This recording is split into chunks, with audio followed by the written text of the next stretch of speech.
What's up, everybody? This is Kyle. I'm here with Dunk and Roby, and this is the Pardon My Jerk podcast. Say hi, everybody. What's up, everybody? Good evening. All right. Thanks for getting on with me, guys. We're coming to you guys today to give you our top 10 preseason athlete power rankings. But first, fitness. So pick up right where you guys just left off when we were talking off air. Go ahead, Roby. Oh, no, I was just saying I've been doing a strength program just because my work schedule's been crazy. So it's everybody knows who Dave Lipson is. Camille LeBlanc, Bazinet's husband. If you're not familiar with who Dave Lipson is, just Google luckiest man in the world. Yeah, Once you scroll past me, you're gonna find Dave Lipson. Yeah. But he was he was big with CrossFit in the early days. You know, he was a coach, did seminars and everything. He has a strength program called Thunder Bro, where there's various tracks of it. I'm doing like a 3-month track with it, where it's 8 sets of 8 with 30 seconds rest and 3-second negatives on every movement, and the movements change every day. You're squatting twice a week, so my legs are Trying to get them always chicken legs stronger. Yeah, well, today was overhead squats, and I'm doing it in a commercial gym, and people are looking at me Really? like I'm an idiot. Yeah. Well, Like, you're what is doing this guy 8x8s with a 3-second eccentric. What are we doing, like a bare women's bar? I was doing 75 pounds. people are looking at me like, what is this idiot doing? I'm dying. I'm like, I'm physically about to get ill. Yeah, I'm hurting. literally, so bad. there's like forehead veins popping out, and your eyeballs are falling out of your head. Bad. It was bad. Like there's a chick next to me, front squatting, who's also dying too. So I didn't feel as bad. Yeah. But I was like, man, this is rough. But yeah, I've been doing. It's on my third week now of it. It's awesome, man. It's good because I can't get down to do CrossFit as often as I'd like with work and everything. Mm-hmm. So I like that I have that program to just because I'm still getting metabolic conditioning through it because the rests are so quick. Like you're moving, you're cruising through this. Yeah, helps you get through the workout too. Yeah, because you're like. Are you in the one where he programs Metcons too? No, so that's what I come down and do CrossFit for, once a week. I did. There's Metcons in. I did because I did Thunder Bro for a few when I was recovering from my knee, and he would program rudimentary Metcons in there too, and it helped it. Yeah. I'll tell you, it may for you. You might find that it might improve your level of conditioning. So before I got married, I was like, all right, I'm gonna dial back the CrossFit Metcons to 3 days a week, or dial back the volume and just focus a little bit more because I just want to look good for my wedding. I just want to get yoked. Yeah. And then we did Fran on a random Saturday. That was the first time I ever broke sub 3, and I went 244 on my Fran. Yeah. Because I think there's a lot of stuff to it, man. CrossFitters are not used to time under tension, have to hold positions for long periods of time and really put that kind of stress on our muscles. Yeah, it's like that program with the negatives and everything. There's so much time under tension, and your rest is so quick. 30 seconds goes by fast. And there's quasi conditioning for every day. There's some kind of power clean or dumbbell power cleans or front squat, something where you're still getting your heart rate spiked because you're moving load. So, just doing all that without that much rest is good enough cardio. Yeah. So what were you saying, Dunk? So I've been dabbling in just kind of heavy strength piece EMOMs, and I did Cali Bear a couple weeks ago. Plan is for the next couple of days to do a 400-pound deadlift EMOM for 20 to 30 minutes. Really, it's just kind of to failure, how long you can last. So, dude. Is it just one deadlift? So just one deadlift every minute. Until failure. Until you hurt yourself. until I keel over. Be the fastest EMOM for me. Just 0. All right, it was somebody at the gym mentioned it, and it was just oh, that sounds kind of cool, and then it just turned into, well, now I got to try it kind of thing. No, that'd be cool. I was going to go over this week's jerk work, but I was telling Roby off air, I can't in good conscience this week. So telling people to do what I just did tonight because it was just a nightmare. But I will say, what I've been trying to work in again more into our programming is belt marches, like belt squat stuff. So we simulate it. The best way I found to simulate it is I'll take a dip belt and then wrap that chain through some like heavy kettlebells, so like 150 pounds worth of kettlebells, right? And then just put like 45-pound plates on the floor. And I like to throw like a sandbag or a D-ball on my shoulders when I do it too, just like tax my core and hips that much more. And like today we were doing 3 minutes on, 3 minutes off. So I have 150 pounds hanging off of my hips from a dip belt. And I'm holding a 100-pound D-ball on my shoulder or my belly. And you're just walking on and off those 45-pound plates just for 3 minutes straight. And then you rest for 3 minutes. And The booty. Here's the thing, dude. The crazy thing about it is I'll tell you, you can do it. It's just a matter of deciding, like, are you going to do it? You just got to get through the 3 minutes. Right. It's going to suck from like 30 seconds on. It's like one of those things that sucks that it's like you could do that with like 100 pounds or 300 pounds, and it's going to suck. It's just a matter of deciding, like, you're not going to put the weight down and you're just going to sit in that misery for 3 minutes. Yeah. You know what I mean? So that was we did 3 sets of that, and that obliterated me. That just trashed my hips. Yeah, I bet, man. I did some banded deadlifts the other day. I've been working out at a powerlifting gym in the mornings, and the belt squat was a reminder of that. But we did like a deadlift, a sumo deadlift with bands on it, and paws right below the knee. And just doing that kind of stuff, man, lights you up. Well, we've been doing that every other week. So we're doing like a bastardized like a conjugate cycle right now. So like Monday max effort lower, Tuesday max effort upper, Thursday dynamic effort upper or dynamic effort lower, Friday dynamic effort upper. So and then your lower days, if it's max effort squat on Monday, it's dynamic effort deadlift Thursday. And then you switch it. So then it'll be max effort day, deadlift day Monday, and then dynamic effort squat Thursday. Is it just deadlifts and squats? I'll throw a little bit of assistance work. You only have so much time, you know what I mean? Yeah. But so like the max effort day is like you'll go to a max set as heavy as you can go on some sort of variation of bench, squat, or deadlift. So deadlift could be sumo dead, conventional, rack pulls, deficit deads, whatever. Back squat could be front squat, Zercher squat, overhead squat, whatever. The possibilities are, And then your dynamic effort day, that's like a straight up a back squat, a deadlift, or a bench. And I'll throw a strict press in there sometimes too. And that's with like bands and chains, and you're working on velocity and like moving that bar fast and explosive. Yeah. And I'll tell you, man, even doing like as a CrossFit guy and doing like not doing it's crazy results. Yeah. Oh yeah, dude. I benched 335 for a triple last week. When was the last time you even benched 335 prior to doing that? I don't know, man. And it was a pause triple too. So I wasn't even bouncing it, so it was just like it was off, hold it, and then just blow it out and we hit it for 3. Nice, man. Yeah. Awesome. Yeah. But anyway, so there's one more thing we do need to talk about before we get into this. This is going to be old news by the time this podcast goes live, but Morning Chalk Up released an article today officially stating all the different semifinal events, where they're going to be, who's hosting them, what the names are going to be. They haven't decided who's going to go where that system or how they're ranking anybody yet, but we know where they're going to be, but we don't know when. So we need to address the fact that the Mid-Atlantic CrossFit Challenge is in me and Roby's backyard, and we'll be hosting a semifinal event that if I have to go alone, I will be there. Bro, I'll drive out there with you. Dude, I'm far away. Well, it's in DC. DC's not terribly far from you, right? Yeah, I'll just fly into BWI, and you guys can pick me up on the way. There it is. Scoop you up on the way in. Just fly into BWI. We'll get you in the morning. Go to BWI. Yeah. Then we'll go to the metro station. We'll hop on the train. Boom. Right there. Yeah. Easy money.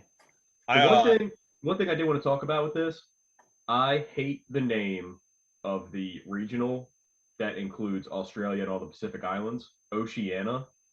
Why? Just call it Pacific. Or like Why? Pacific Who Islands. cares? Because Oceania, it's just a dumb name. I don't know. It just bothers The me. Pacific could be Japan and like North Korea. But that's what we have Asia for. The Oceania is just dumb. It just doesn't make any sense. I don't know. I just think So what's Hawaii? I don't know. North America. You've been called out, Robbie. I'm 3 sips into this bourbon, so Clearly. getting a little loosey goosey. Yeah. But we do have, dude, I'm so freaking excited for that. I can't wait. Britt, as soon as I told Britt today, she's like, "Oh, Kellen's gonna go to his first CrossFit competition." Well, that was my next 2 months old, but okay. We do also have to congratulate you and Britt on the birth of your guys' first son, the newest member of the Pardon My Jerk family. Yeah, our newest little jerk. Yeah. Oh, that's the best. Little baby Kellen. Yeah, I think he got into something. I don't know if you could hear my fire alarm going off for some reason. The fire alarm went off. Did you hear that? Already being a little rascal. He literally barely move. He's already starting fires in my house.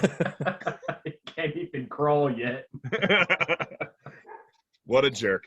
No, but like tentatively, so like I'm sitting here, and again, I hope this doesn't sound dated by the time this podcast gets released, but if you look at it, they have a West Coast, and they're doing the West Coast Classic.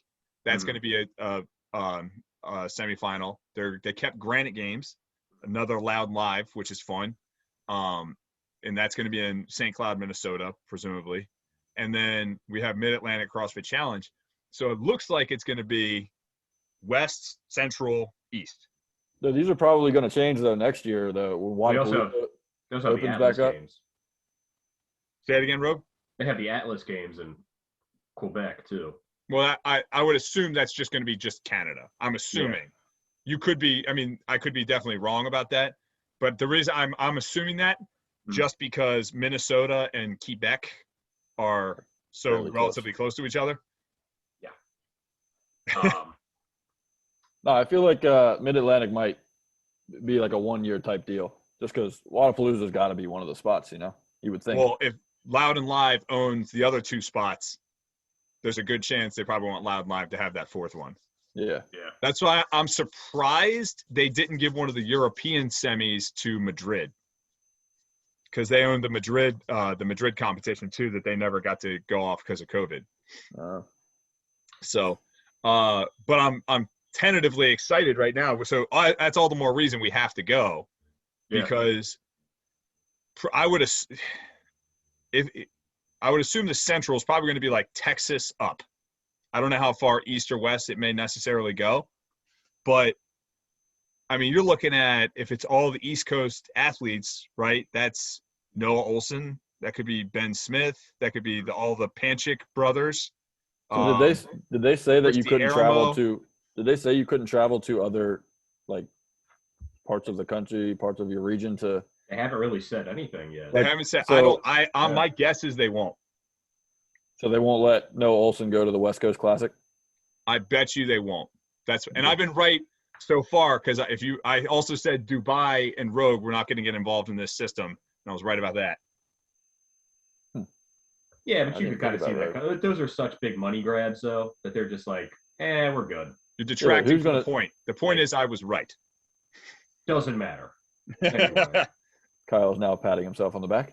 A little bit, yeah. But you're looking at, I mean, but the reason I brought up the dividing lines is, if they put Nashville and like they put Tennessee in the East, that could be Brooke Wells, that could be Alex Smith, that could be Haley Adams. I mean, we could see some. We'll get Carrie Pierce. I mean, we're gonna see some big time, real deal athletes come our way. Yeah. Heavy hitters. You get some heavy hitters. Yeah, we're gonna get some heavy hitters. So, okay, you guys there? I thought I lost you for a second. All right. So, anyway, Kellen's the playing with topic the at hand. router. What's that? Kellen's out there pulling on the wires on the router. Yeah. Starting fires and turning the internet off. Dude, he's super chill, man. He just won't sleep on anything but my chest. So I'm Can you up sleep all with night. him on your chest? What's that? Can you sleep with him on your chest? Oh, Can you make don't. that? We got to cut that out of the podcast, man. They're going to put you in like prison for saying that. Mm-mm. That's a big no-no. Yeah, that's a big. You can't do that anymore. Mm. Oh, I missed that. So I'm not going to incriminate myself on the internet. But anyway, so the reason we've gathered here today is the Open is upon us. Idea kind of came, I think, into the fold when with the removal of Matt Fraser, to have sort of an official podcast where we sort of power rank our top 10 athletes going into the games. Going into the Open, our top 10 athletes. That the way I looked at it was the 10 athletes in order that have the best shot to win it all based on the information we have been given at this point. Does that make sense? Yeah. Okay. So Dunk. So I figured we'll just go methodically through one by one. We'll start at 10, work our way up to 1, and then we'll sort of talk our way through it as we go. So do you want to go first? Sounds good. I have 2 honorable mentions. Guys that I'm not even sure if they're going to be in the games for whatever reason, but 2 that is Scott Panchek. Is he going individual this year? I think he is. Do we know? Yeah, Okay. I think he said he was done with teams. I mean, I because wouldn't he blame can't him. do teams because of the new rules with teams. I think he said he's going to he's going to run it back one more time. Okay, and then my other one would be Roman Krennikov because nobody knows if that guy can get a visa. So, yeah. But like I said, if he were for sure going to be there, he'd be in the top 10 pretty easily. Yeah, he's like this like mythological creature out there. Like, well, dude, he crushes everything for the most part, everything that he does, but he just can't get to the games. Like, we don't actually know if he's going to do well at the games or if he's just like an open hero. Yeah, but it's like, dude, he's like a Bigfoot or like a Yeti or something. It's like we're pretty sure he exists, and we know it's going to be awesome when we see it, but nobody's been able to get eyes on it. It's wild. He's like Zack Snyder's Justice League. We hype. Eventually, we're going to see it. But like, because we've seen him in competition. Yeah, he He's did Dubai. He's a freak show. Yeah. Didn't he win? Did he win strength and depth? I don't know. I can't remember. I know he won Medeiros one of those. won that, didn't he? I think that's how Medeiros qualified. Yeah, right. I thought that was Medeiros' count. Maybe he was filthy 150 or something. I can't remember. Yeah, that might be it. There was too many of those. Too many sanctions, man. I'm was terrible with them. Like, I can't remember who did what. They all did them all. Yeah. Danny Spiegel did every single one of them. Like, I'm gonna get in some way or another. Yeah. So all right. My number 10 is, it's kind of a long shot guy, one that normally probably wouldn't go there, but Samuel Cornier. Oh, okay. Yep. So I was looking at some of his finishes in 2019 games. Finished. Is this 2019? Yeah. No, the 2020 games with all the online stuff. He finished 8th, 17th, 4th, 25th, 20th, and 10th. So he had one bad one in there, and everything else was pretty okay. What was the one he took 25th in? It was, hold on. One sec. 25th. It was the toes to bar lunge workout? No. I'm sorry. The 1,000-meter row. So like a one-off, highly specialized event too. Yeah. And then he didn't do well in Nasty Nancy. So. Oh, okay. That one, but like he had high finishes in the other ones. I think he could be a kind of a dark horse guy, and he trains with Froning and Haley Adams occasionally. So he's like a mayhem guy, and they're always singing his praises. Yeah, like he's always getting posts. He's always getting love. They're always saying how much of a beast he was. I thought he was going to be dude number 2 on Team Mayhem. I was surprised he wasn't. Yeah, I think because like he legitimately thought he had a chance to make the games last year. So like why handicap himself and go into a team now? He's he's a beast, man. Like I'm looking. I have his profile up on games. You know, came in the sport 2014. you know, 23,000th in the world. Switches that up, finishes 111th in Canada, then 57th, 31st, 17th, 2nd, and 4th. 2019, he was 9th overall in the world. Yeah. Yeah. And usually the Open's a good predictor. Overall. Yeah, like 2020, he was 12th overall. Yeah. Like he's definitely going to make some noise if he can, keep up these results. Yeah. Yeah, I think he's a good young, kind of not a rookie, but like a good young guy to kind of go for. Yeah, he's only 25, so that's a good call too. He's right in his prime. 180 centimeters. So my number 9 is the one and only James Newberry. Wow. You went a very different direction on this than I would have. Yeah? Yeah. I'm curious how you can defend James Newberry being number 9. Because that dude had – okay, so we're in the 2019 games. He finished 6th, 4th, 5th in the first 3 events. And it gets a little dicey after that because of all the cuts and everything. But, like – right. 5th, 7th, 2nd, 1st, and then he had the 2 bombs at the very end. But, like, he had some high finishes in 2019. And then 2020, he was, like, the number 8 qualifier, like the 3rd person out of the top 5. Like, yeah, but didn't he get hurt last year? Was he in that real nasty bike accident? Yeah, he got into a bike accident. Yeah. No, that was before the season started. He's not on the leaderboard for 2020 for the games at all. I think that was like right before the Open that happened, right? Yeah, because he had to get surgery, right? It was like bad. He almost got, like he broke his back, didn't he? Yeah, it was a bad injury, but I was pretty sure he came back. Unless he changed his name. You know what? You know why I'm always sort of I don't necessarily buy into guys like him a lot. And Newberry's probably the fittest man currently living in Australia. So the dude is not a slouch. He's also going to win that Pacific region, whatever qualifier that is. I'd put my money on Baden Brown. I was going to say, Baden Brown. Nah. Yeah, dude. What was the sanction when he blew everyone away? Was it the Torian Pro? He, like, knocked everyone out of the water? Well, you got Baden Brown. You got Con Porter's there.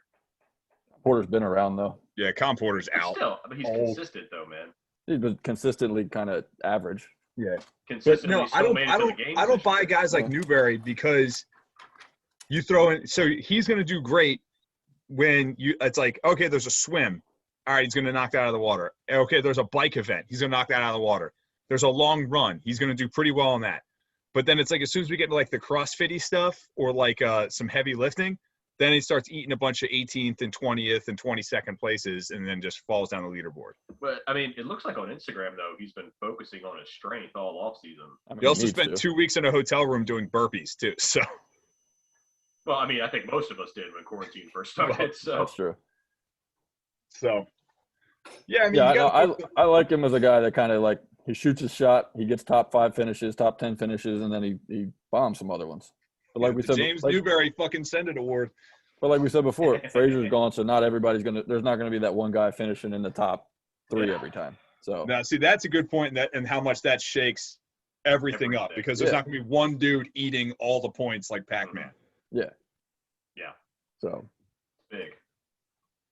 Number 8, Don. Number 8 is Brent Fikowski, and that's really only because it's Brent Fikowski. Like his name. I don't think he's gonna. I'm not a fan of him for this year. I don't know if I would have even put him in the top 10, to be honest with you. You guys are both insane people. Why, that dude I would put him as a top 3 contender to win the whole thing. And I know I'm stepping on my own words right now because we talked about this on the Fraser podcast. Like, give me one good reason why that guy cannot win it all this year. I don't see his. People are better than him. I don't see his good workouts being that much better than the field, but his bad workouts are bombs. Yeah. That's a good point. When he bombs, he bombs. I think he's going to have I still think he's going to have a problem even trying to get to the games. I'm not sure how all the sanctions and stuff works, but he never does well in the Open. Is he going to win? Is he going to win the Open is not sanctional? built for guys put together like he and I are.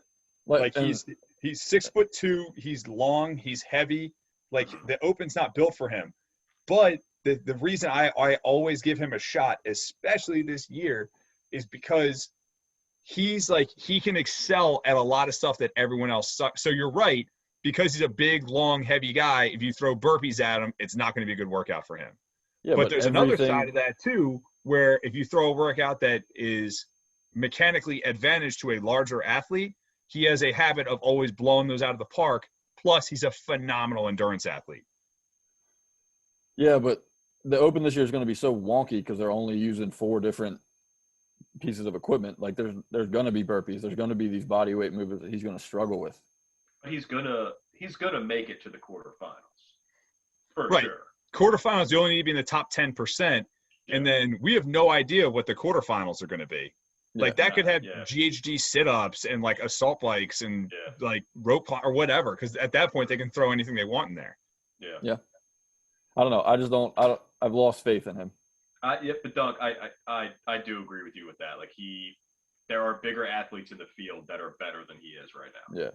Dude, he's a 300-pound snatcher.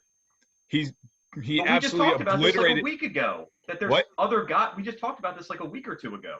That there's other guys that can snatch 300 pounds. But those same guys are not going to win the run, swim, run either. But look, man, you're right. You're making good points, but he's going to finish he's going to have like 4 finishes where he's like 38th place. Yeah, but you know what the thing about that is though? Again, now that we've removed that elephant in the room, that's not going to kill people the same way as it did. Rich Froning won the CrossFit Games, having taken damn near a last place twice in those games. Yeah. I've lost faith in him. I've lost faith. But there wasn't as much of a field as there was when Froning did that. Like now you've got all of these heavy hitters in the games now, especially with Frazier being out.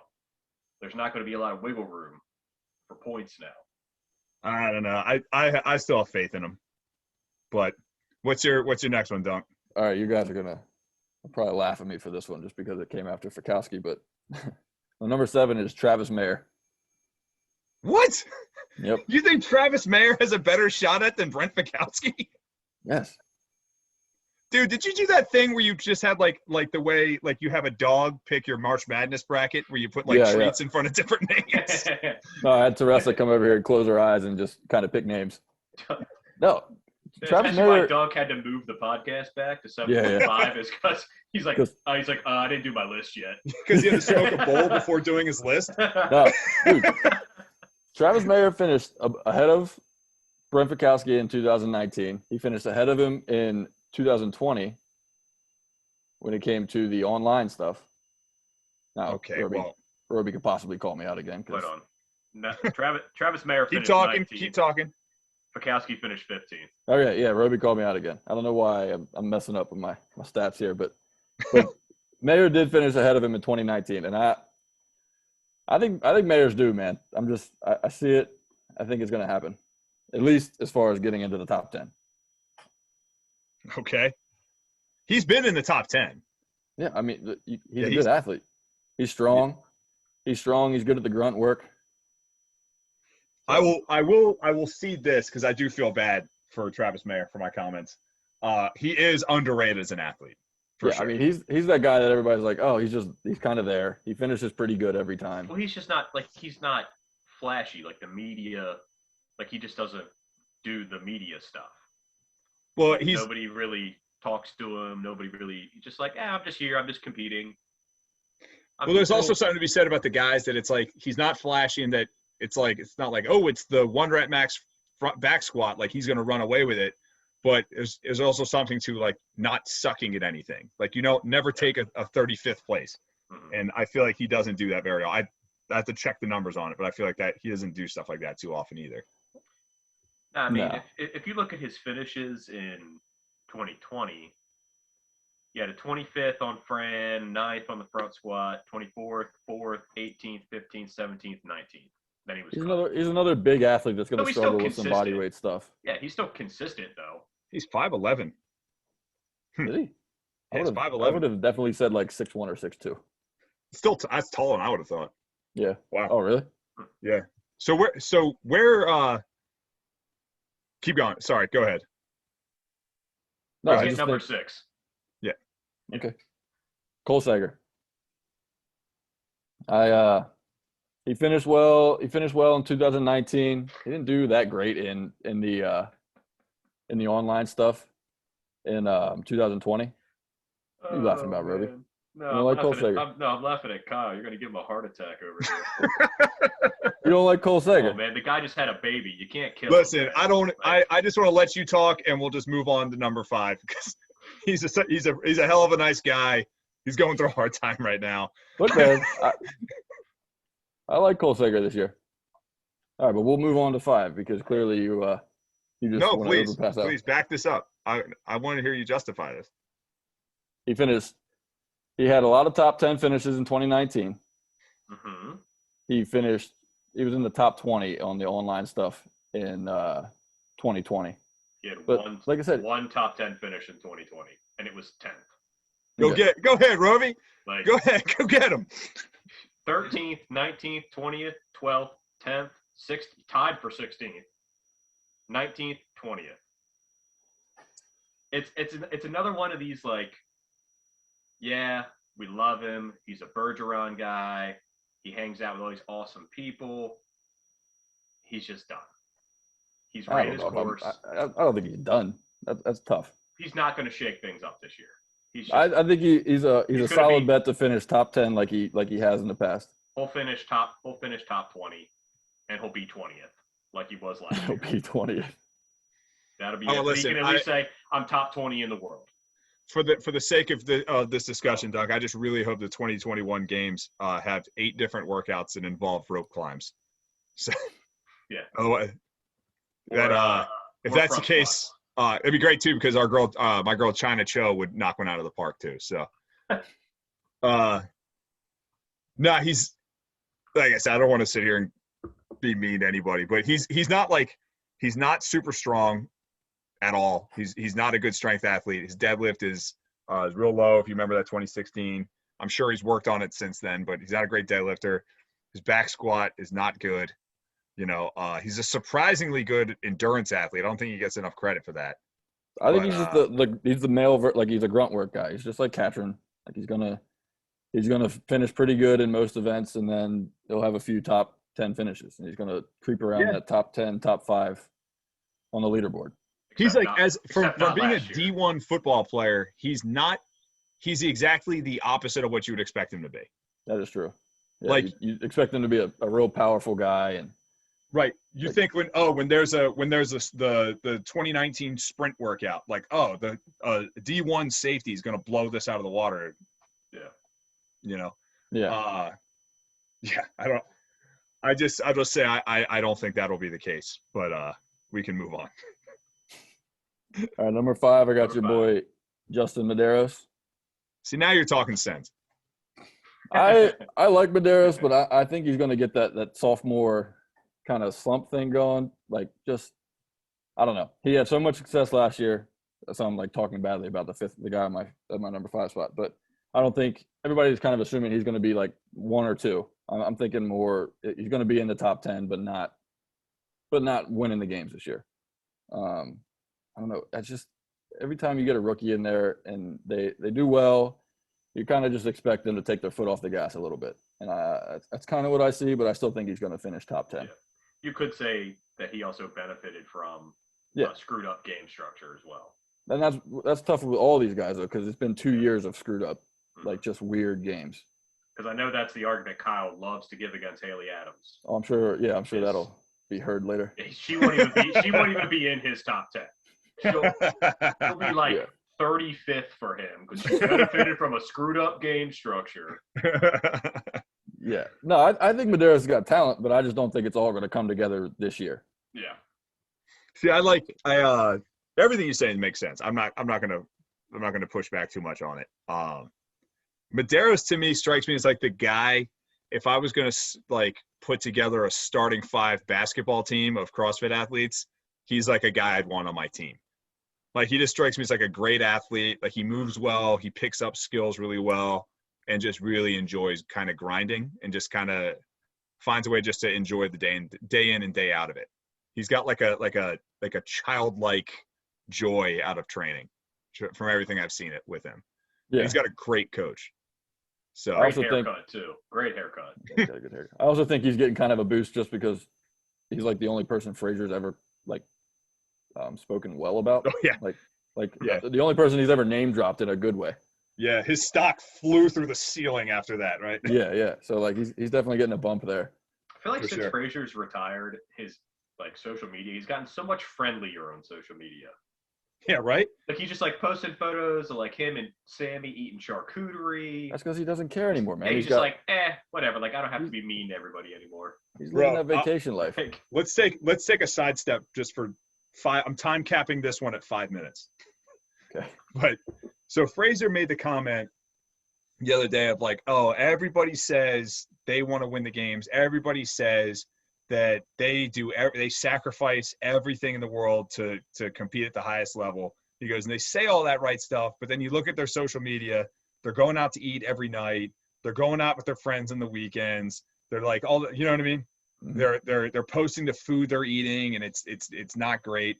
Ever since he said that, I'm not going to name drop here. I'm sure you guys can sort of fill in the blanks of people you think I'm talking about. But when I pay attention to my social media now and I look at what certain athletes put out there publicly, I'm like, yeah, you're exceptionally talented. You're an amazing athlete and you work hard, but it's never going to be there for you because you're like not willing to do the shit that champions do. I don't know why you got to put me on blast like that, Kyle. Like, I like going out to eat with my wife. Like, sorry. No, I do agree. Because it's like that old Ronnie Coleman saying, like, everybody wants to be a bodybuilder until it's time to lift heavy-ass weights. Like, yeah. It's the truth, man. Like, he talks about it, you know, and you guys probably already went over this in the retirement pod. But, you know, he sacrificed everything. You know, him and Sammy getting married, bachelor party, everything, man. Like, yeah. And he benefited from it. Yeah, but like, so since how many people are actually sacrificing that though? Like, is anybody else doing it to the extent that he is? Like, no, probably not. Maybe people will try, but like, is it going to be as big of a deal this year because he's not there? It's so tough, man, because there is a degree, right? Like, no matter what you say though, and I'm going to step on my own point because I like champions like Fraser and Froning and Thor's daughter and David's daughter and Toomey, they come at an intersection of that level of commitment and hard work and God-given talent, right? There's just not a lot of people out there. Like I remember like when I was young and I had the time and the capacity and the desire to compete at a high level, I would put in the time and effort and I'm like, fuck, man, like I'm hurt, I'm beat down, this is killing me. Like, I just don't think and you know, there's probably some level of excuse me, but I'm like, I just don't think I'm wired the way these people are wired. Like I don't have the hardware that they do. I feel like all of us though, we sit there like we can put in the hard work, but we just put in the hard work and we don't put in the boring stuff in the living room for 3 hours at night. You know, like we'll go lift all the weights. Yeah. We'll go lift all the weights and then we'll go inside, eat dinner, watch some TV, whatever. We're not going to sit there and roll your lats out for 30 minutes and right. So all that mobility stuff is just boring. And it's like one of those things too. It's like you always tell people like you don't understand how good you can feel until like you actually commit to changing your diet, or like you talk to someone that's sedentary and it's like you don't understand how good you can feel when you actually start exercising regularly. It's probably one of those things like, oh, it's like if I just took that week, if I took a few months off from like alcohol, right, and then just seeing what that would do to change the way I would feel. It probably has something to do with it. But that's another just a lesson right there where it's just like you have to every controllable facet of your entire life needs to be in control if you want to compete with those guys. Only problem with that, like he can say that because like this is his life, but like somebody like you, me, Roby, whoever's trying to get into it, they can't have that mindset because I can't sleep 10 hours a day, work out for 4 hours a day, and then roll out, stretch, do all the mobility stuff for another 2. Like there's not enough hours in the day for somebody who isn't a profession for. Exactly. Like, I mean, and there's quite a few of them that are at this point, but like somebody like you and I, like starting out, that just getting into the sport, you got to like take it slow. It's so overwhelming, right? Like we were just looking at Sam Cornier's profile, right? And he finished his first year in the Open. He finished like 23,000 something, and then bumped to like 1,300th. Mm-hmm. Yeah. You know what I mean? Like making those jumps like that. It's like, how do you even do that, man? Like that level of commitment so early. It's like unreal. So anyway, I think that's our 5 minutes. Time. Yeah. I think that's our 5 minutes, 10 minutes later. Yeah. So, all right, Don, what's your number 4? BKG. I mean, he's consistently in the top 3, pretty much top 5, pretty much every year he goes to the games. Yep. He's strong. He's got a good motor. He's good at everything. He doesn't have a true weakness. Yeah. I think he's definitely one of the ones that I could see winning the games this year, and it wouldn't be a fluke or anything like that. Yeah, if he wasn't in your top 5, I was gonna have a conniption. Yeah, he deserves to be there for sure. Yeah, no, I mean he's put in years, so he's a beast. There's really no reason to have much more of a discussion. Yeah, dude's a beast. All right, number 3 then. Noah Olsen. I think you guys know I'm not the biggest fan of Noah Olsen, but I mean he's consistently been in that top level for the last 3 years. Like even in 2017, he was there at the top, and then he had one bad event. So like I said, he's strong. He's not like crazy strong, but he's not going to bomb any strength events. He's good at running. He's good at swimming. He's good at all the gymnastic stuff. And like I said, he's been at the top every year really since 2016, 2017. So I'm going to explain to you why Noah Olsen will win the CrossFit Games this year by an extremely large margin. Oh, please do. Matt Fraser's 200 plus points margin of victory. Okay? 200 plus points. Please do. Okay? Bro, stop drinking. I'm going to tell you, allow me to paint a picture with words for you. I'm going to let you talk before, and we're not going to say anything. Thank you. That'd be a nice change of pace. I'm going to mute myself. The year is 2010. LMFAO is at the top of the music charts. You just finished watching Iron Man 2. You turn on the CrossFit Games on the internet. A gentleman by the name of Rich Froning cannot complete a rope climb without falling on his face. Fast forward 1 year later. Does anyone want to tell me what happened with Rich Froning in the year 2011? He was good at rope climbs. He won the CrossFit Games. Yes. Exhibit B. The year is 2015. A gentleman by the name of Matthew Fraser is competing in a workout in the CrossFit Games. He is having difficulty with what movement, gentlemen? Legless rope climbs. Legless rope climbs. Being taller than 5'7". Oh, sorry. You guys want to tell me what happened in the year 2016? Matt Fraser won the games.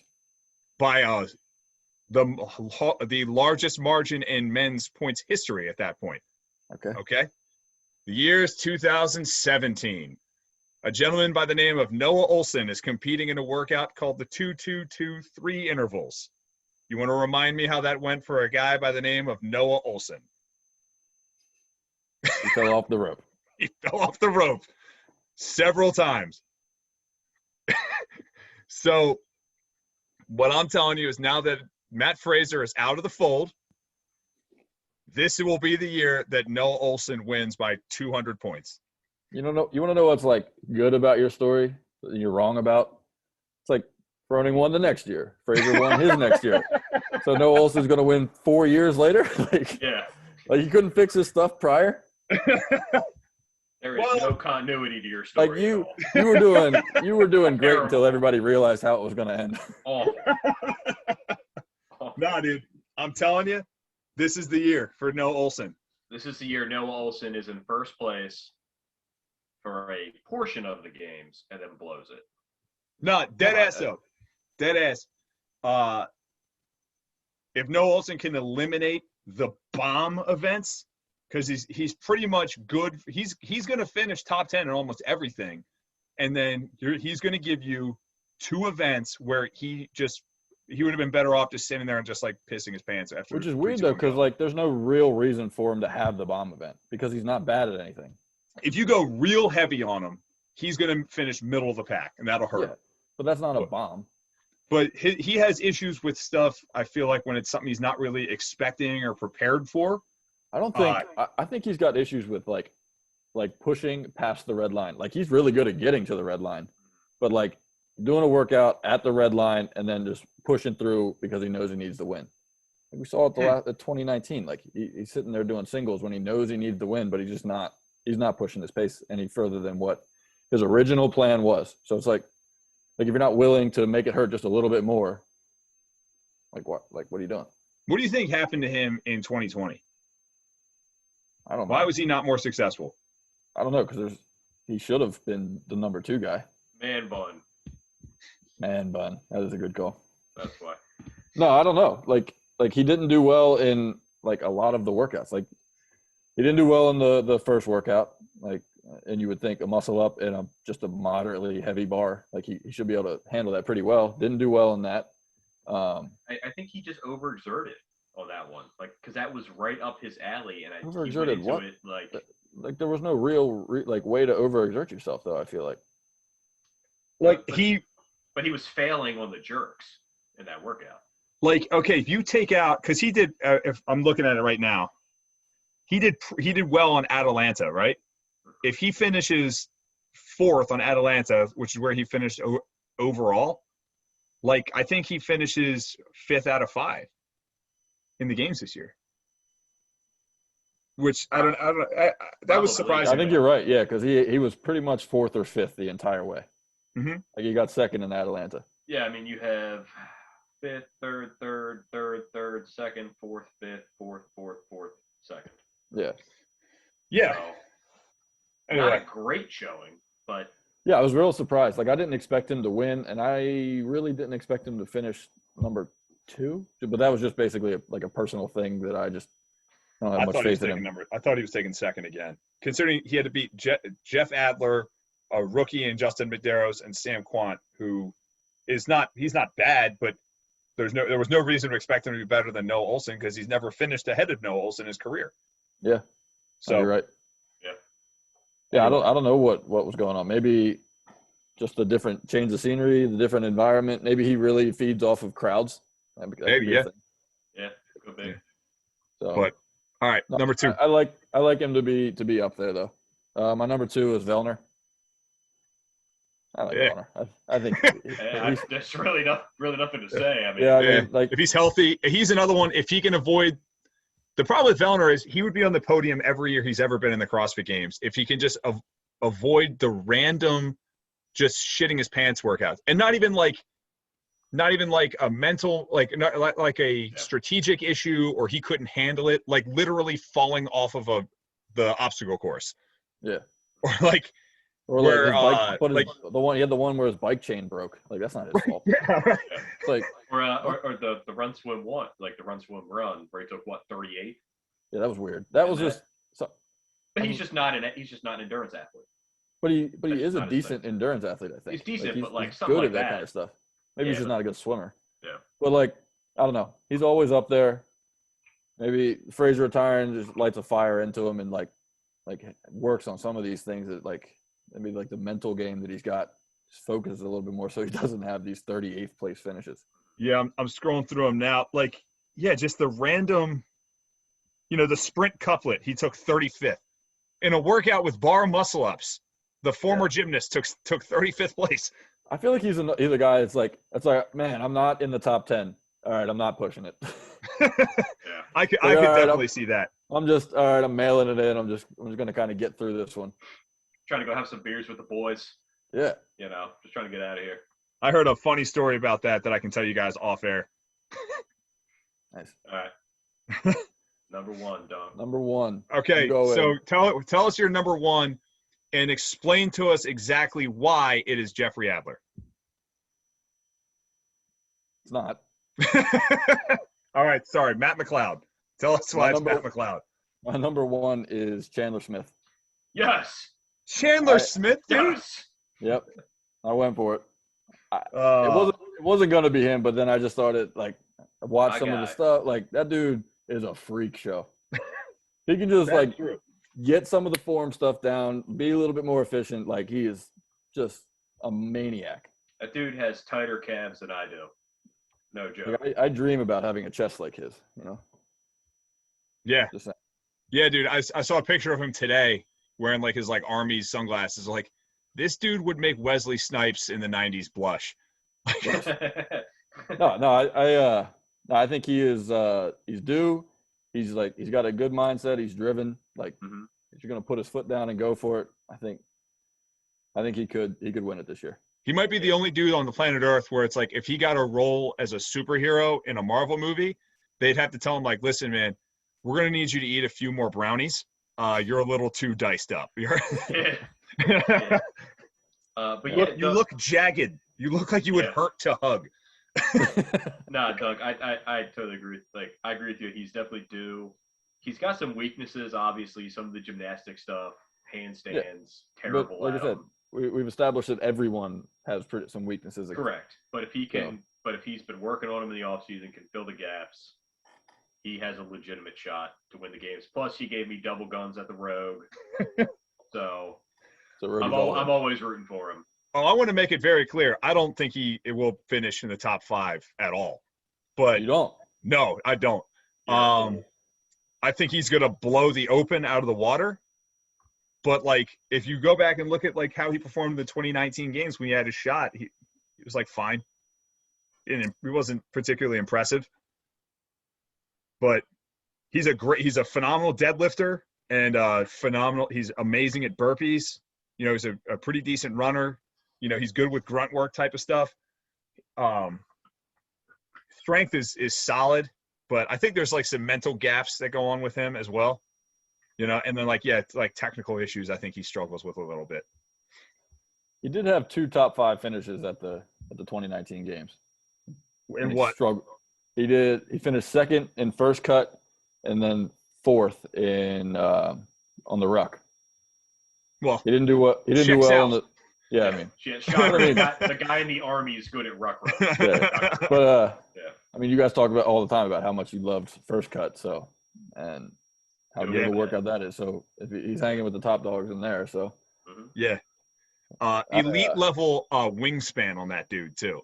True, that dude got some arms. I mean, if CrossFit doesn't work out, bodybuilding for sure.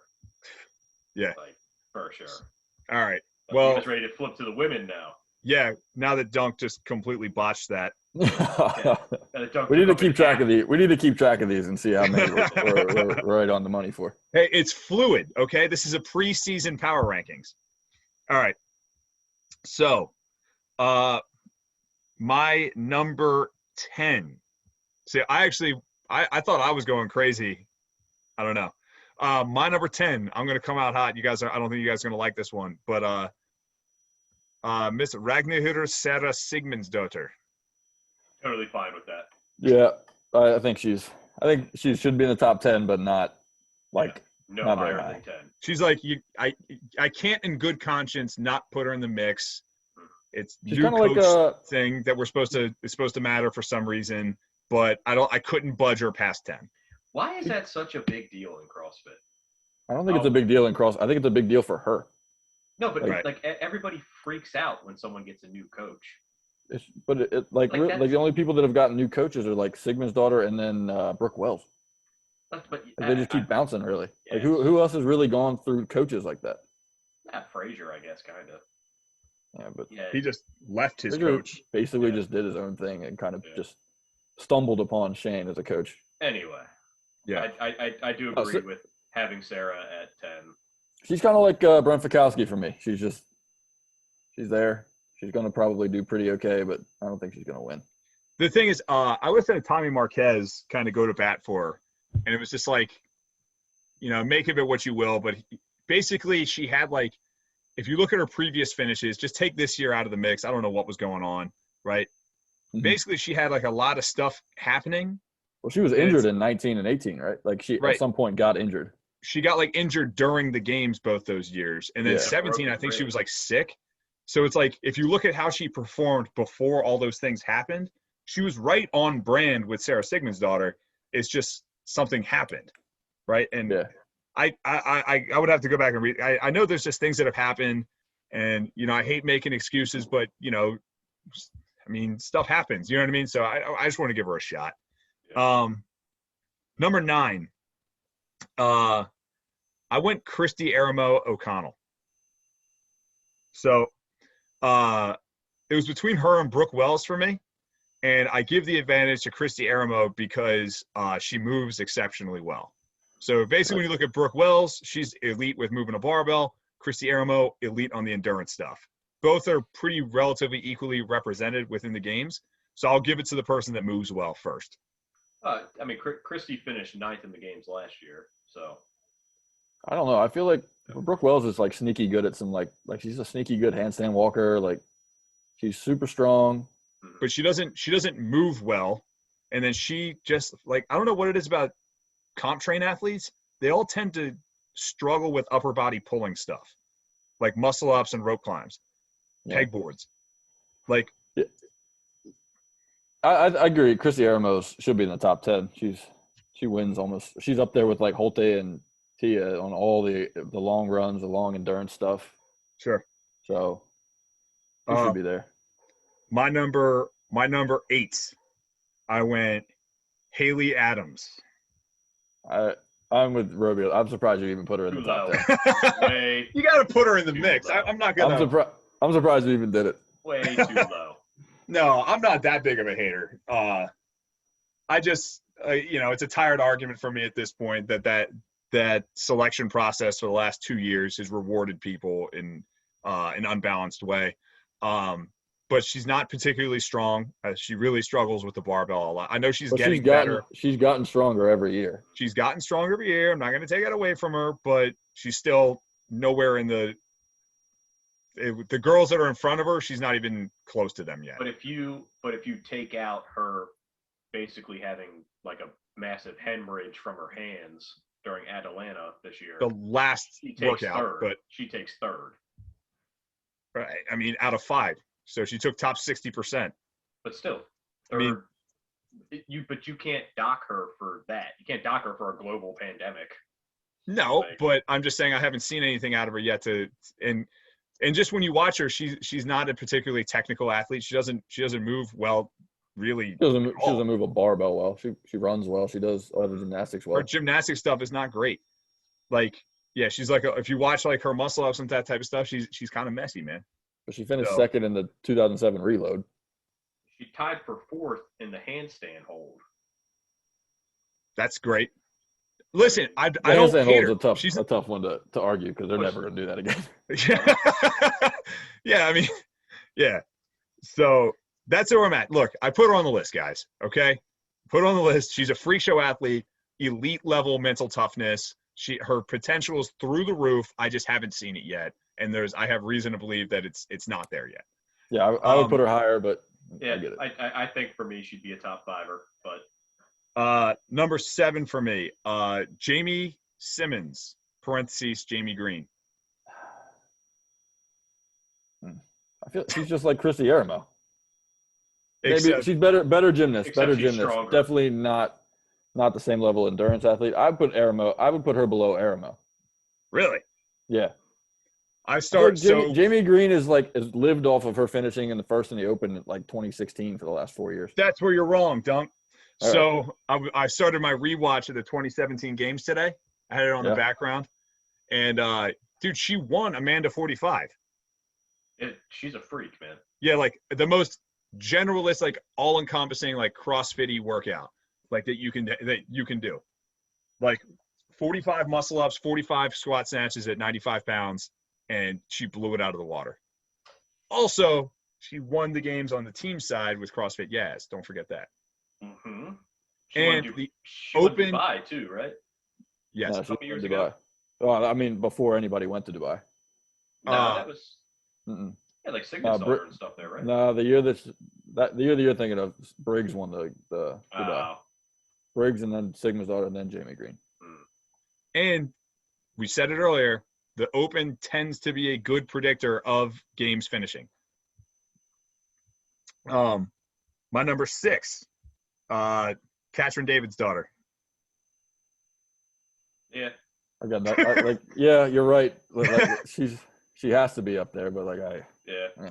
Yeah, you gotta put her in the mix. Yeah. And I'm not a believer, but as long if one particular individual happens to be in the field, she's the only person that's going to win it. But if you take her out, she's going to be in the mix. She has a shot. No, Yeah, for sure. I don't think she has a shot to win. I think she has a shot to be in the top 7. I think for her, it's just all mental. It's just she's not strong. She's just not a strong. That's what kills her. She's not particularly strong by comparison to the field. And as soon as muscle ups come up, it's over.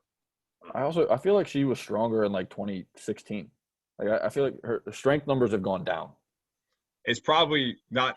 She just hasn't ascended to the speed of everybody else has. Maybe, yeah. Like everybody else kept getting stronger, and that progress probably slowed for her. So with that being said, my number 4 is Amanda Barnhart. Ooh, I didn't see you putting her up there. I'm a big fan. She's strong. She's strong, but she's strong and she's a good swimmer. She's stupid strong. Yeah. She's like a level of strength that can make up for other deficiencies because she's going to disrespect weight so much more than everybody else will. She's going to bomb all the pull-up workouts though, but yeah, she bombs on just big time CrossFit workouts sometimes too. So in 2018 that she couldn't do a single pegboard? Was it pegboard? Yeah. But then it was 2019 she came back and you're like, oh, she's good now. She definitely improved. And now, like we said earlier, it's really hard to evaluate a lot of these athletes because we haven't had eyes on them in 2 years. But you saw that she improved from one year to another. Now she's had 2 years to work on it. I think she's good. I think she buttoned that up. She's good with the endurance stuff. She's an unbelievable swimmer. I have tremendous faith in her. Is she good in with endurance stuff, or is she just a good swimmer? Is she a good long runner? I have to look up how she did on the ruck run, but my point is, if you're a great swimmer, you're going to be relatively fine on all the other long duration stuff. She finished 15th on the ruck, which I'll take it. Yeah, that's not bad. Yeah. But if you look at her 2020 finishes though. 22nd in Fran. She's just. Fran is not a workout for her though. She's tall and she's she just bombs. She bombs on just CrossFit workouts. Oh, by the way, I want to backtrack real quick. 2019, Jamie Simmons took 3rd place. I forgot about that. So. She did. If you don't think she can, she already has podiums. There's no reason to think she couldn't do it again. All right, but if you're gonna throw Haley Adams' numbers out the window, let's just put an asterisk next to that games. All right. So anyway, my number 3. I'm coming at you with Cara Saunders. So, I think everybody knows she's a grizzly bear. And then she's one of those Matt Fraser type athletes that was okay, I'm strong enough. Now all I care about is the engine. And then we saw that she improved that engine dramatically. I agree with you, but I also need to see it after she had a kid. Postpartum. She hasn't been to the game since she had a kid. Right. So that was going to be my next point, where we all were like, she had a kid now. She's got to prove it to us. And then she had the kid. Yeah, and she blew the Open out of the water. Yeah. Didn't she have her best Open finish ever last year? I can't get the game site to load, but I'm pretty sure she took 8th in the games. Which last year? She was up there. Yeah. I'm bringing her up now. Yeah, so she took 8th in the games. Excuse me, hold on. 2020, she took 12th in the Open, which is her.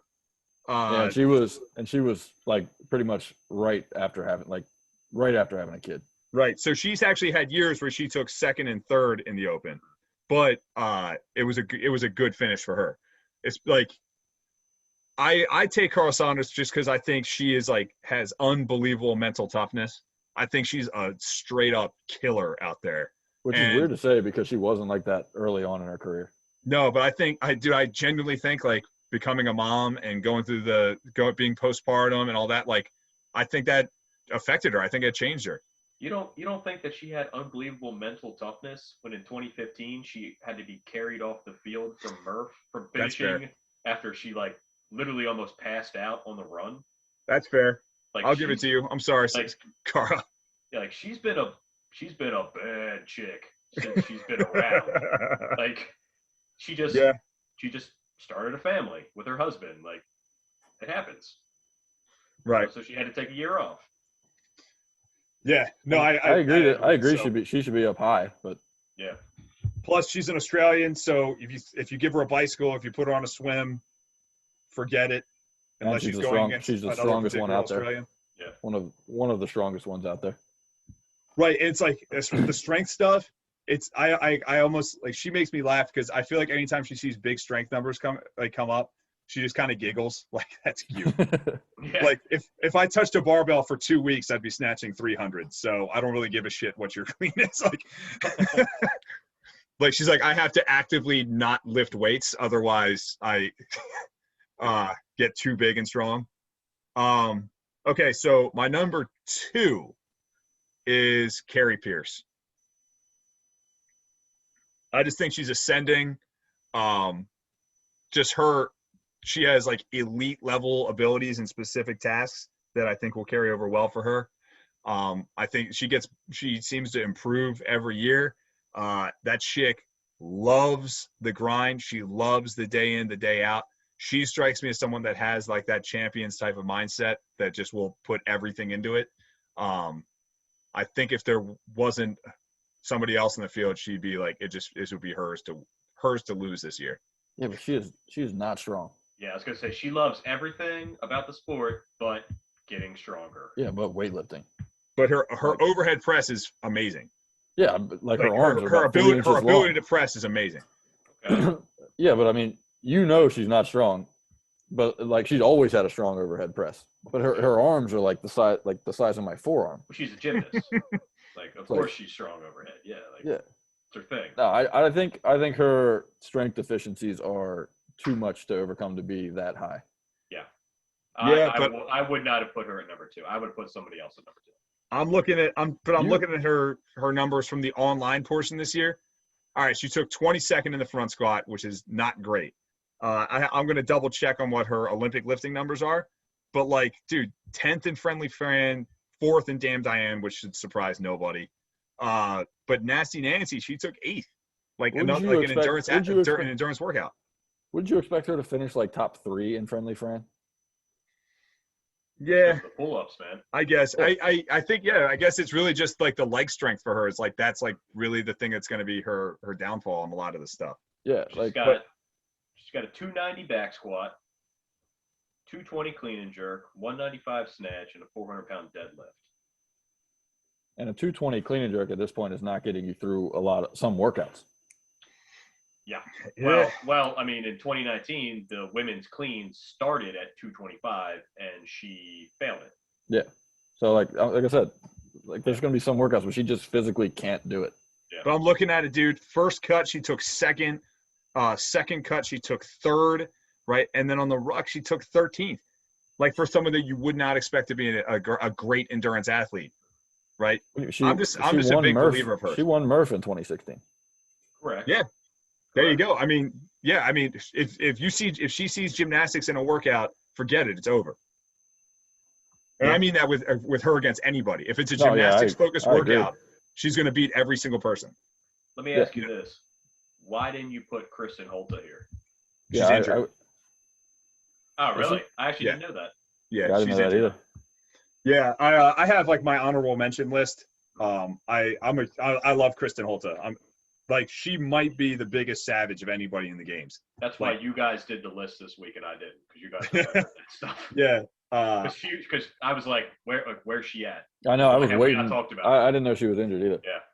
I don't know if she's competing or not. I just didn't want to put her on the list and then be like, oh yeah, I look like an idiot because but she made a post the other day about how like she's dealing with a significant back injury that seems like pretty serious. Do we even have to do number one? I don't think we need to. So number one's Tia Toomey. Anyway, thanks for listening, everybody. Make sure you guys like, comment, subscribe. Shocker of the week. Yeah. No, dude, doesn't it just feel a little bit like maybe this is wishful thinking?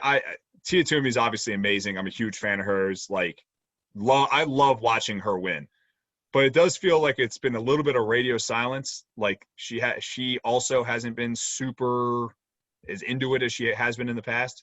Or am I imagining that? We gotta wait a couple weeks just because she's been doing the bobsled thing. I think it's over now. So yeah, she won. Did you hear that? Did she win? Yeah, she won. That's wild. Shocker of the century. That's great. Like, I love seeing all these people going out and trying these new sports and seeing how their training as games athletes goes into these different, especially, bobsledding. Right. I would love to see it go into like other stuff though. Like, but I'm with you. I love seeing them take this level of fitness and applying it to other sports. But do you guys think she comes back 2021? That would make 5 in a row, right? Or 4 in a row? 4. It's 4, right? 4 in a row?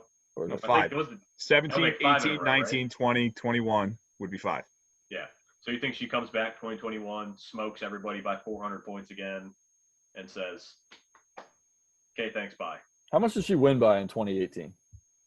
Like in 2018? Yeah. Bringing it up right now. Please stand by. Stand by. She won 60 points. 60 points. 64 points she won by. So but the person she beat was Laura Horvath, who, if you notice, was not absent from this list. She doesn't need to be in this list. I was only saying that because like Tia's, I was thinking it was only 3 in a row that she had, but she barely beat Kara Webb, Kara Saunders, 2017, beats Horvath pretty reasonably, and then 2019 and 2020 we've all can agree is weird years. So like, do we think she could come back to the field a little bit and it's not as dominant as we say she is right now? It's possible. I mean, it's like, a distinct possibility she has been training at the level maybe she could be with the focus on like the different sport.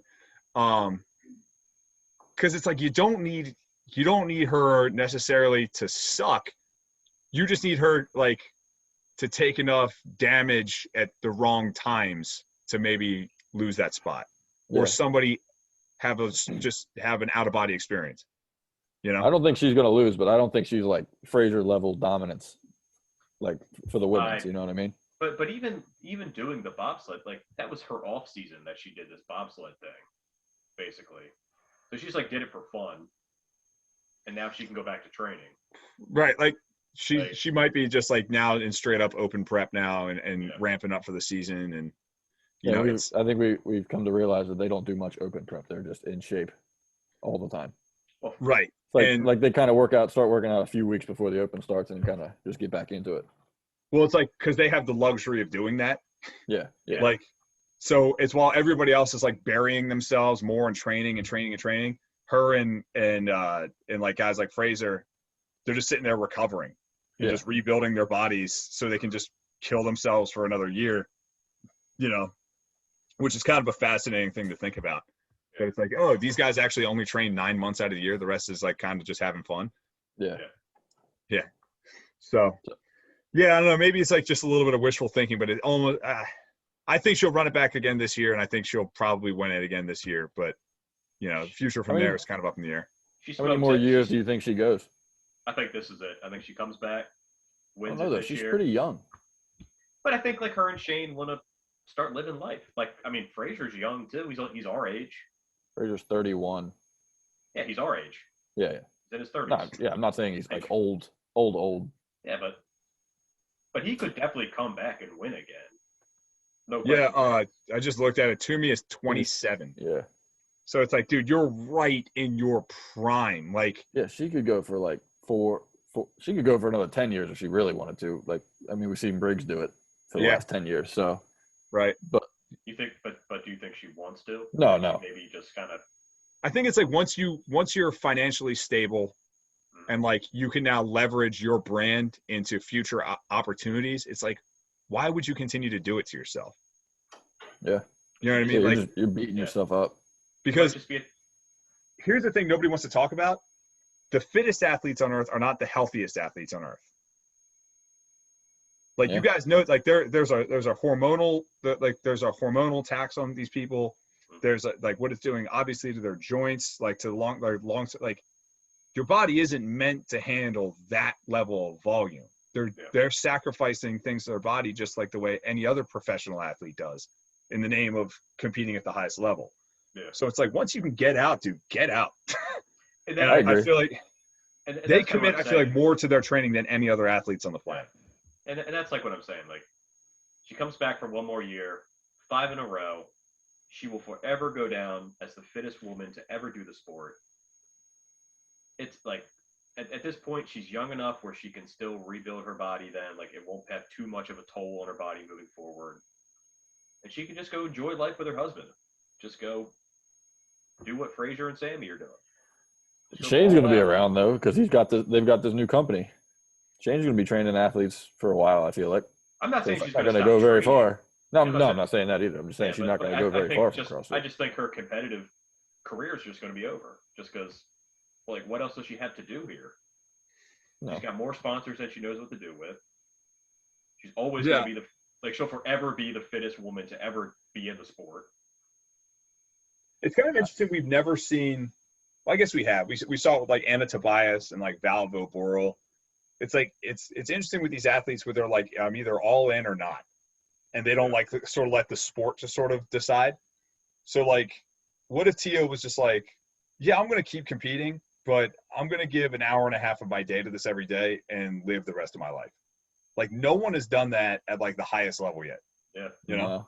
I mean, you've got guys like Vellner did the school and then just kind of trained in the evening, but. Right. But he was still doing like 2-a-days and like his life was still crazy. I'd be interested like hear Tia just be like, I still enjoy it. I love other stuff too though, you know, and I'd like to stay in the sport. I'm not going to destroy myself anymore. And I'm going to work out for an hour and a half a day. And wherever that takes me, that's where it takes me. Maybe right before the games if I qualify. Do you think they've had any conversation about going team after, like, say, this year she retires? Oh, man, I hope so. Yeah, that would be wonderful. You know, it's also not fair with women, too, unfortunately. It really does suck. With her being married, there has to be some level of a conversation, unfortunately, with female athletes where it's like, hey, I would like to sit down someday. Like, I would like to add to our family someday. Yeah. And, you know, have kids. And that's kind of tough, too. That burden kind of falls so much more on women than it does on men a lot of the time. And, you know, so anyway. Who did you have in your honorable mentions? Yeah. So I think we're gonna get some feedback though for not having Brooke Wells in the top 10. Yeah, I was surprised you didn't have, and I'm not surprised, but I was like, you didn't have Annie Thor's daughter in the top 10. I don't know what her deal is. I don't know if she's still like on the recovery right now. I was gonna say, is she competing this year? I thought she was just kind of doing her thing. It's a weird year. Yeah, I don't know. I know she had a kid and everything, but. So my honorable mentions were Danielle Brandon, Bethany Shadburn, Turi Helgadottir, Danny Spiegel, Karen Freyova, Maddie Sturt, and Fee Sagafi.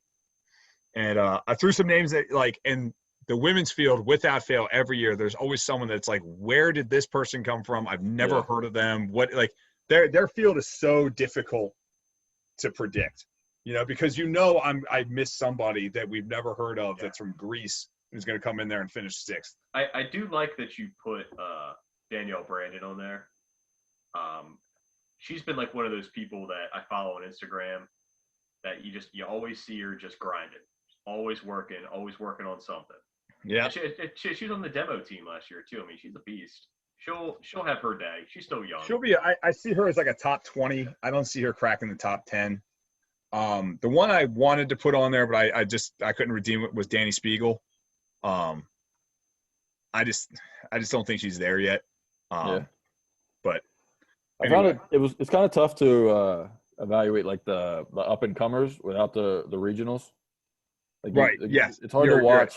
Like we watch the regionals, and you can see these people that you can tell that they're close. But like with all these sanctionals and everything's all over the place, you have no idea. Right. That's true. Well, that's why Danielle Brand, like I've seen Danielle Brandon compete many times in sanctionals and stuff, and she's always in the mix. Yeah. So that's why I was a big fan of hers. She went to the 2019 games, right? Yeah, she went to the games in 2019. But yeah, if you go through that 2019 athlete list, there's a lot of people that are kind of exceptions now, and like it's hard. Yeah. And there's not as many like European athletes as I thought there would be, or just athletes that aren't from Canada or the United States or Australia that I thought there would be. So I definitely think we're going to see some crazy names popping out of nowhere on the leaderboard come open time. It's going to be a weird year. It's going to be a weird year. It's going to be a real weird year. People have had so much time to train now with quarantine and everything. So I think we're going to see some freaks pop out of nowhere. Yeah, but how hard was it to train during quarantine? But you saw all these people, snatching in their kitchens on Instagram and stuff. Like that's why it's going to be weird, because the Open's also going to be weird, and the workout selection is going to be weird. So you're going to see. I'm glad they're casting a wide net for the quarterfinal, because from the equipment list was one dumbbell. Yeah. Like how good is the Open test actually going to be? Right, and they put 17.1 repeat. Just saying. Yeah, it's happening. It's for sure happening. Save it for the extravaganza. That's one of the questions I've written down. Don't blow the lid on the 2021 Open preview extravaganza. I already blew the lid like a month ago on our top 10 Open workouts or whatever we did, whatever that pod was we did. Oh yeah. Well, don't worry about it. Nobody could hear you on that podcast anyway, so it worked out. You're welcome, Internet. You're welcome, Internet. All right, let's wrap this up, boys. Thanks for jumping on. Everybody, thank you out there for listening. Give us a follow, give us a like, give us a review. Hit that jerk work. Give us a tag in that. We'd love to see you guys out there grinding. But, yeah, give us your interactions, comments, reviews. Thanks for listening, everybody. Dunk, Roby, thank you for jumping on.